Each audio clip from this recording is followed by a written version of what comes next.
It was 6 a.m. and I was asleep. I hear the pitter-patter of small steps and the door is flung open and my 4-year-old with ADHD runs in and says, "Mom, I need your wrench." And I go, "Ugh," and I turn over. And he says again, "Mom, I need your wrench." And again, I turn over, hoping he will leave. But in fact, then I hear the sound of 3 metal bolts dropping on my bedside table. I got all 3 out of the chair in my room, but I can't get the last one without your wrench.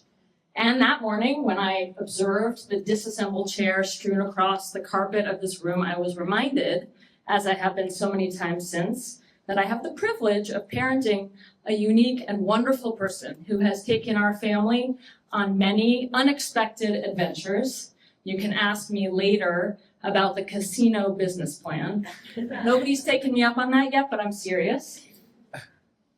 And at the same time, those unique traits, hyperactivity, inattention, impulsivity, have also alienated many people in his life. Over the course of maybe ages 4 to 6, our social fabric frayed. We got phone calls from school. He stopped being invited to the birthday parties of children in his class. We didn't really receive any incoming playdate offers. And as I sent text message after text message, "Hey, you guys want to come over?" I would see those 3 dots appear and then disappear. We stopped going to playgrounds, we stopped going to grocery stores, and I kept wondering, is it just us? I'm not really seeing anyone else who seems to be living the life that we're living. It must just be me. And now I know, in fact, there are 7 million of us, and that ADHD is among the most diagnosed childhood challenges.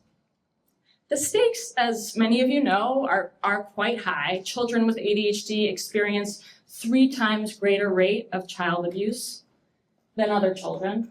Families are 10%, parents are 10% more likely to divorce.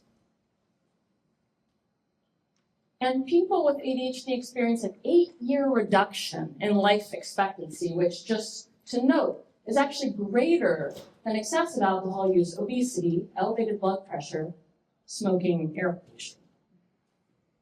So what are we supposed to do? The AAP tells us that families like ours should be getting parent behavioral training, particularly for children diagnosed at a young age, and that we should consider medication. And a note that parent behavioral training, when it's done really well, actually can be a huge driver of improving child symptomology. Getting access to medication for children, not always a total walk in the park, but in this case, often possible and often covered by insurance. Getting access to parent behavioral training, you may as well forget about it. You're going to be on a wait list that could be a year long, and what you get might not actually be evidence-based if you're lucky enough to get it. I just want to pause on that for a moment. That we actually, in this country, we make it easier to medicate young children than we do to support their parents. I'm Madeline, I'm a co-founder of Flock, and we are a nonprofit. Our work is to make sure that parents have the community and the skills support so that their families can thrive. So this fall, with great thanks to our clinical advisor at the Thrive Center, we wrote an evidence-based curriculum, we sourced families, we ran a pilot program, and we evaluated it. And the results found that families in our program decreased on the parental stress index, increased in parental sense of competence, gave us a strong, very strong net promoter score, and over almost 90% of them experienced an increase in a sense of community and belonging. And now we're ready to support more families. 2 things to know about that. 1, we'll support families who have children under 10 with an ADHD diagnosis. And 2, as of now, families who are insured by Medicaid will be served for free. The reason for that is, number 1, we think it's the right thing to do. And number 2, because we will charge families who can pay, and we're raising philanthropy to make that possible. We believe that it's time for families to be able to move forward with locked arms, people who understand them, who are not shaming, who are not blaming, but who are walking in those very same shoes. And we would love your help. We have 2 asks. The first is we're very scrappy, but we're also very new. We would love to talk to the people you think we should talk to. Who are the champions in government, among pediatricians, maybe in Medicaid in your state, who you think, they might be interested in this. We're gonna learn as much as we can on our own, but if you give us those names, we will find them and we will talk to them. And number 2, as we fuel what we hope will be a much larger number of folks we can support, we're looking to identify innovation dollars that can help make that possible. And I guess the last thing I'll say is I have had the privilege of going from isolation and loneliness to feeling part of a community. I know that the families in our pilot went on that same journey. I don't think it is so hard for us to make that available to every parent who needs it. Thank you.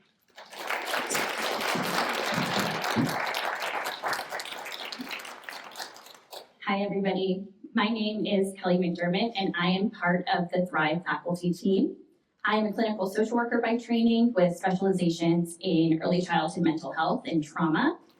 A lot of the work that we do here at Thrive is focused on increasing the capacity of adult caregivers in the broadest sense of that word. For over 15 years, I have provided direct and indirect support to children, families, early childhood education, and mental health systems at local, state, and federal levels. As a clinician, I have treated many families with experiences that sound just like Madeline's. And in my work, one of the biggest predictors for positive child outcomes is parents learning new skills to use with their children when they are enjoying time together, or setting limits for them, or supporting their emotional regulation. In my experience, these strategies are used more consistently and effectively when there's a space for a parent to receive support of their own. Enter Flock. This team has intentionally built a place where parents and families can learn and share and grow together, while also developing a curriculum that is centered on evidence-based parenting strategies and building community while bridging into innovation. I am so grateful that I had the opportunity to watch them carve this beautiful piece of work out. They thought about accessibility. They made their meetings online in the evenings so that people could attend them. They utilized virtual platforms between sessions to stay connected. And they did all of that only during the fellowship period. So I just want to give another nod to what Madeline mentioned. During this period, they recruited their pilot, they developed their training program, they delivered that training program, and they evaluated it, okay? This is a lot of work. And I am really just wanting to announce that huge lift that they did. Please stop by their booth to learn more about what they've got going on and to hear some really powerful testimonials from participants. Thanks so much.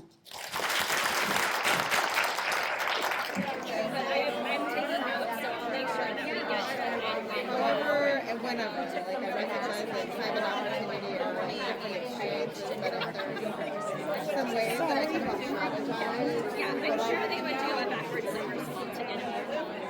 It's also